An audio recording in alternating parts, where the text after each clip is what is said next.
Okay, let's take a look at the homework for Chapter 1, Section 2 in the workbook. We'll start with questions 1 through 12.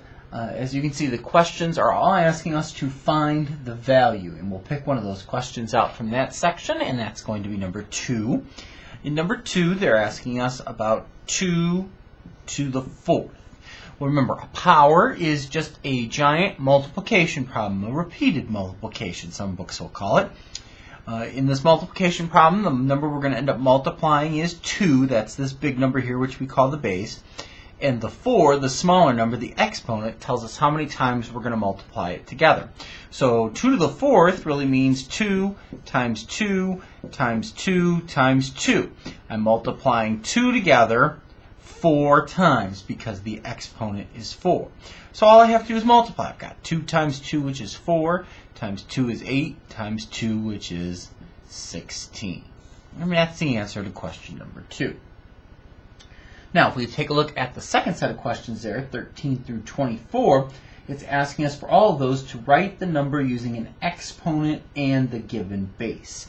So if we take a look at question 13 there, question 13 says 16, meaning they want the power to equal 16, and they're telling us base 4, meaning they want us the base of the power to equal 4. So they're saying 4 to the something power equals 16, and we're supposed to figure out what that something would be, the exponent. So what we're going to do is we're going to start multiplying 4's together until we get to 16. So if I start off with 4, obviously that doesn't get me there, but if I multiply it by 4, 4 times 4 is 16, and that was my number that I was searching for. So that's what I need here, and since there's 2 4's here, the exponent is going to be a 2. Let's try another one of those questions. Let's look at number 17. In question 17, it's the same type of question. They're saying 32, meaning the power is supposed to be equal to 32, and the base is 2. So same idea as what we just did. So 2 to the something power equals 32, and we're supposed to figure out what the something is here. Well, let's start multiplying 2's together. So I've got 2 times 2, which is 4, not 32, times 2 again, which is 8, not 32, times 2 again, which is 16, times 2 again, 32. Aha! I have the number that I was looking to make. And since it's in this multiplication problem 5 times, the exponent is going to be 5.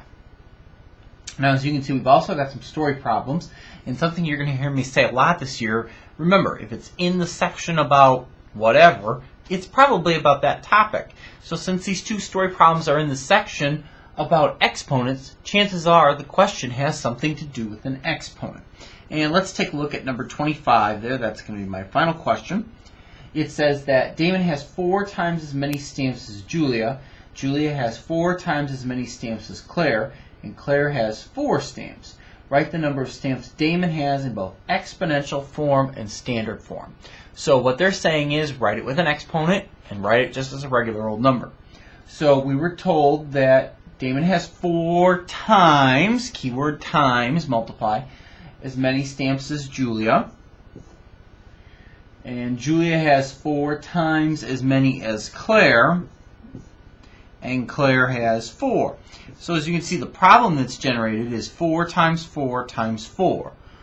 Well, we can start with whatever we want, but let's go and write this as just a plain old number, standard form. 4 times 4 is 16, times 4 again is 64. So first answer to the question, 64. That's standard form.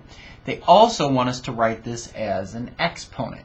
So I'm going to write this with an exponent. So the base is 4 because 4 is the number I'm using in the repeated multiplication, and I used it 3 times. So the exponent is 3. And there is written in exponential form 4 to the 3rd, which would be 4 times 4 times 4, or 64.